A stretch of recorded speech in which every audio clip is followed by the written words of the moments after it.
So, personal finance, what is it and why is it important? If I were to give you a definition of personal finance, it's basically managing your own money and ensuring you have savings, insurance, emergency fund, and investment. So you have no debt and is prepared for retirement no matter how early you want it. So if you're able to handle your finances while addressing your needs and allowing yourself some of your wants as rewards, I'd say you're managing your personal finance very well. So the end goal is actually financial freedom, financial independence. So let me share something with you that I find funny. So do you want to save money? Majority of us, of course, would answer yes. And before this moment, you kind of have a hard time doing that. That would be my assumption for making this video. And so whenever you have cash on you, you spend all of it on food, shopping, shoes, bags, gadgets, accessories, gaming, books, whatever. Majority of which are things that aren't essential. So things you can actually live without no matter how much you say you can. There's this person who wants to start saving money and she needs something to motivate her. She saw this savings challenge. They sell cans to serve as coin banks. How much was it? 50, 100, and you buy it. You could have saved that amount of money already. You want to motivate yourself. You found this cute money bug worth 300 pesos and you bought it. You could have saved that amount of money already. So saving is a discipline where you must understand that saving money is about saving money, not having that coin bank or money bug. Please, no. So saving money is the start of it all. When you've started money, you can keep some of it in a savings account for your emergency fund, buy an insurance as protection for possible risks, make investments that would earn you more money, build up a retirement fund for your future pension, and be able to do whatever you want to do. So it all starts with saving money consistently. So, it really requires discipline. And in saving money, you must understand the difference between needs and wants. Focus on your needs. Don't entertain your wants for now. Get it when you're financially independent in the future. So you must understand the principle of delayed gratification. You save your money now. You don't use it to buy things you want, but you use it to prepare for your future needs, okay? You must understand that impressing other people with expensive brands and expensive gadgets is not helping you secure your future needs. If a person is valuing your worth based on the things you possess, this person is not your friend. Run away. If a person is mocking you for having unbranded things, goading you always into buying expensive things, this person is not your friend. Run far away. If a person is always seeking you, making you pay for his meals every day, making you pay for his purchases of expensive things, this person is definitely not your friend. He's merely using you. Run far away and hide. You should understand that a lot of people are not comfortable when their friends are getting ahead of them. That's not to say being able to buy all these gadgets and expensive stuff. These jealous people are actually trying to ruin your future by ensuring you spend all your money now, and when it runs out, they'll laugh at you and mock you further. So again, run away from these people. They're toxic. They're not your friends. They're out to ruin your life. So your value as a person is never tied to the amount of money you have or the properties you possess. Your value as a person is measured by your kindness and how many people would remember you for all your goodness, who would cheer you on towards success, who would comfort you in times of challenges, who would extend genuine help when you need it, and who sincerely wants you to achieve your goals and dreams. That's the kind of friend you should want to have and the kind of friend you should be. Find happiness, find contentment with the simple things, and you'll be able to enjoy life better. So, why do you feel down when you don't own an iPhone? I don't have one and I never had one. I don't even care who in my circle has one. A phone is a phone unless it's essential for someone's work or job, so a basic one should be enough. Of course, you'd like it to be durable, to last at least 5 years. So I avoid buying those that no longer work when you drop it once, those that are smashed to pieces when you accidentally drop it 3 feet above the ground.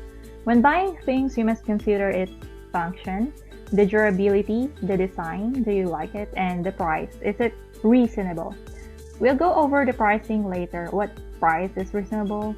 It's more about your available budget, actually. Alright, hopefully I've covered enough to change your mindset a bit. It would be hard to save money if you still desire to impress your so-called friends by spending so much money for things you don't even need. So also, it's important to be clear on why you want to save money. Ano bang mga pangarap mo sa buhay? Anong gusto mong mangyari? Bakit gusto mong mag-ipon? Bakit gusto mong magkaroon ng investments? Your answer to these questions should be able to motivate you. Pag natatempt ka na gumastos, tanong mo sa sarili mo yung mga questions na yan, remind mo sa sarili mo kung anong gusto mo talaga. Financial independence has several definitions and most of the time it would be personal to a particular person. Yung iba sasabihin na ang pagkakaroon ng sariling bahay at lupa sa kotse ay financial independence. To some, maybe. Yung iba, hindi na ako magtatrabaho, I'll pursue my passion, aasa ako sa passive income ng investments ko para matustusan ko yung mga pangangailangan ko. I will have, time to work on my passion instead of working for others. To some, yes. So, financial independence could look like this. Yung iba, maibigay ang lahat ng gusto ng mga mahal sa buhay, mga magulang, kapatid, anak. Hindi po problemahin kung saan kukuha ng pera, merong pagkukunan. So, yung savings and investment na pinaghirapan through the years, yun yung magpupuno.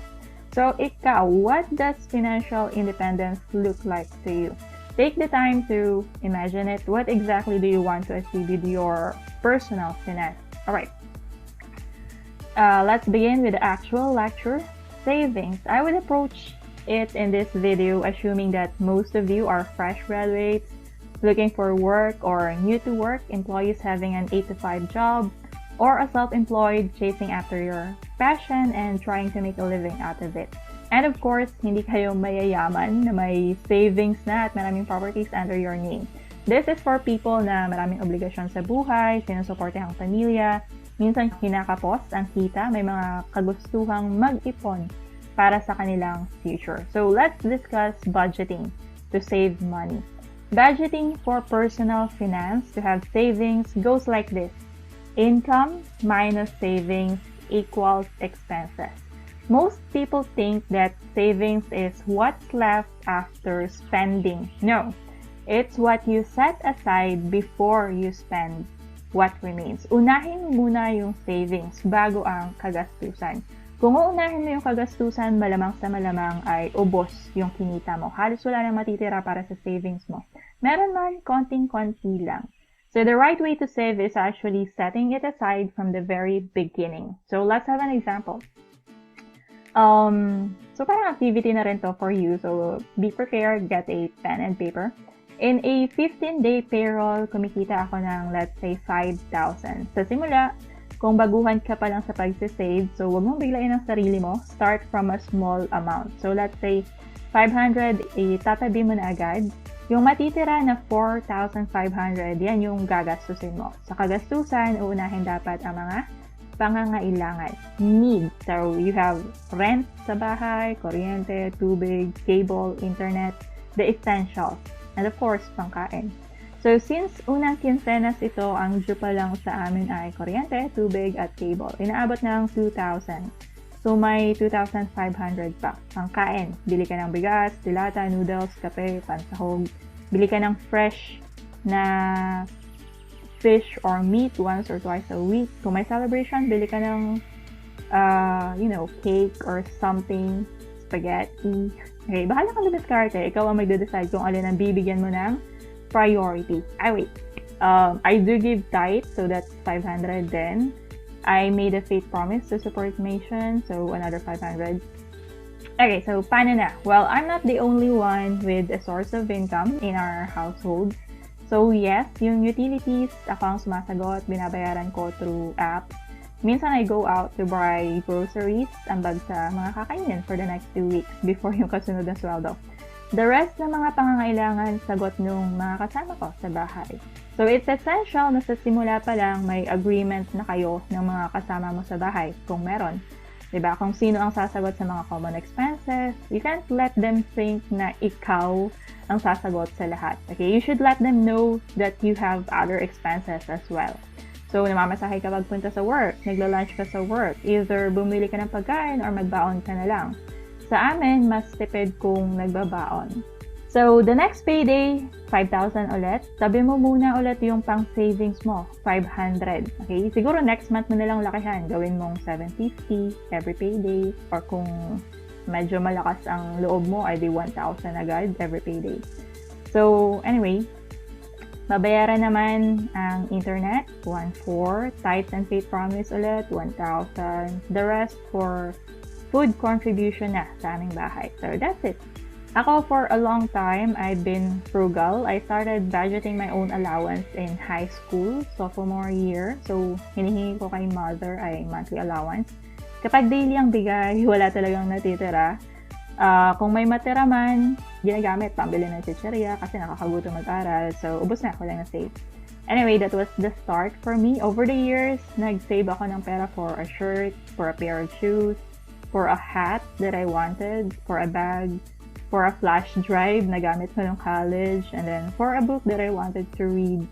So, this might not be your situation. You could have a higher income than me and a lot of expenses than me, and also, this might be your first time trying to save systematically, yung may plano ka talaga kung paano ka mag-save. If this is your first time trying to save, trying to budget your money, what do you have to do? So we have here actionable exercises. Ready your pen and paper.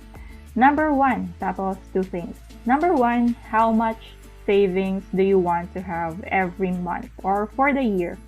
50,000 for the year, divide mo sa 12 months, magkano dapat ang i-save mo monthly? Or you want to save 3,000 every month? Alright. So, answer this question first.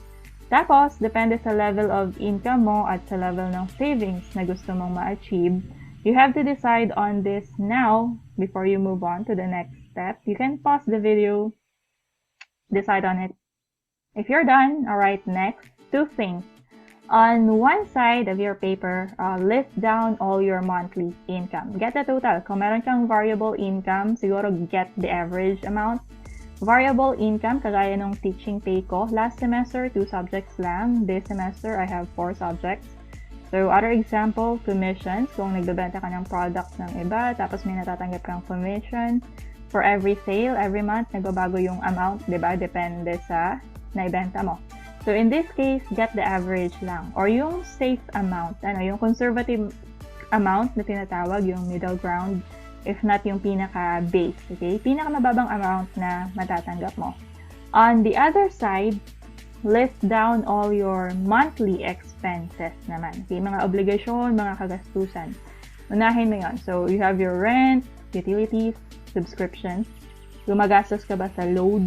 Magkano ang bag mo sa pagkain? Every month ba bumibili ka ng bagong damit? Bag? Pet food? Pet toys? Buti pa yung mga pet na bibili ng laruan. So, yan. And then, next, may utang ka ba na binabayaran? Credit card, dues.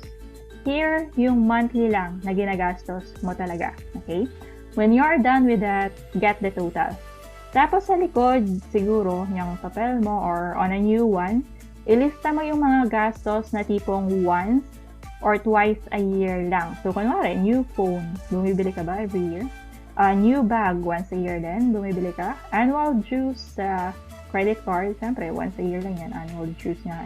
So, kapag may birthday, nagpapakain ka ba? Pambili ng cake, pancit, Shanghai, fried chicken, or pangregalo, pagsapit ng Pasko, magkano ang inaabot? So, isipin mo na lahat, please lang. Take the time to walk yourself through a whole year. Take your time. When you're done with that, here's the next step. Go over everything once again. You decide kung kailangan mo ba yung expense na yan, pwede mo kayang bawasan, or pwede mo na kayang tanggalin. Okay? Siyempre, rent, utilities, normally need mo talaga yan. Though, yung electricity, siguro, tipid-tipid din sa paggamit. Pag hindi ginagamit ng ilaw, overcharge ng phone or laptop, abay i-off mo na or tanggalin na sa outlet. So, alin yung mga pwedeng wag mo na munang gastusan? Clothes every month, bawasan, or tanggalin na nga naman? How many clothes do you have on your drawer, on your closet? Kung sobra-sobra na, ibenta mo na din yung iba. Yung proceeds, isama mo na sa yung savings. People who care about what you're wearing, who notices that the clothes you wore today is the same clothes you wore last week, they don't have a life. Run away from them. Pati ba naman damit na suot ko ay pinupuna mo pa? Ako personally, hindi ko pansin ang damit ng mga tao sa paligid ko. Ikaw ba? As long as may damit sila, I continue with my own activities and tasks to do. Dadami ba ang savings ko kapag inalam ko pa kung ilan ang damit na meron ka? Ikayayaman ko ba yan? Hindi naman, di ba? So, gadget, same. Shoes, ganun din. Accessories, really ask yourself, do you really need them? Have you been hoarding a lot of them tapos hindi mo naman ginagamit? Benta mo na best. Tapos yung napagbentahan, ilagay mo sa savings mo. Watch it as it goes up, di ba? If you remember yung lista mo ng income, conservative estimate lang, di ba? More likely than not, mas mataas talaga dyan ang matatanggap mong kita. But to be on the safe side, kaya ganyan yung pinagawa ko sa inyo. Yung kasobrahan, in case may dumating na mas malaki kaysa dyan, ilagay mo din diretso sa savings. And then what to do with the extra expenses na hindi naman monthly? Well, i-total mo siya tapos i-divide mo sa 12 months. Ito yung magiging share niya for every month. Then, i-add mo to dun sa total monthly expenses mo. So, ito na yung estimated total expenses mo. Okay? Tapos, di ba, nagmumuni-muni ka. Alin yung tatanggalin, alin yung babawasan. Okay? So, magkano na nga ulit yung total monthly income mo? Ibawas mo dyan yung monthly savings na gusto mo. Di ba? Ito yung tinatawag natin na disposable income. Yung matitira sa kinita mo after mong ibawas yung savings mo. We call that disposable income. Pwede mong gastusin. Okay? So, i-compare mo ngayon yan sa estimated total monthly expenses mo. Kasya ba? Okay? Dapat yung disposable income mo ay mas malaki sa estimated total monthly expenses mo or equal kaya. Kaso medyo gipit pag ganun eh. So, kailangan mataas ng konti para may leeway ka. Kung gustuhin mo man bumili ng ice cream minsan, di ba, afford mo pa. Kung mas malaki yung expenses mo kaysa sa disposable income, i-review mo ulit ang iyong expenses. Bawasan mo pa hanggang sa magpang-abot sila. Okay? Tapos, i-rewrite mo sa magandang papel at magandang sulat yung final limits mo on expenses. Pagdating sa implementation, make sure na hindi ka lalampas din sa nakaset mong expenses. One trick. Sa simula, higpitan mong maigi ang sinturon mo. Diba? Tipid masyado. Kapag patapos na yung buwan at na-achieve mo yung savings goal mo, saka mo makikita na may extra money pa talaga kasi diba, nagtipid ka nung simula. So you have two options. Reward yourself and spend that extra money on yourself. Pero kung serious ka sa pag-save, idadagdag mo yan sa savings mo. Alright? That's it for this one. Thanks and bye. Next video on personal finance. What to do with your savings? What are your options?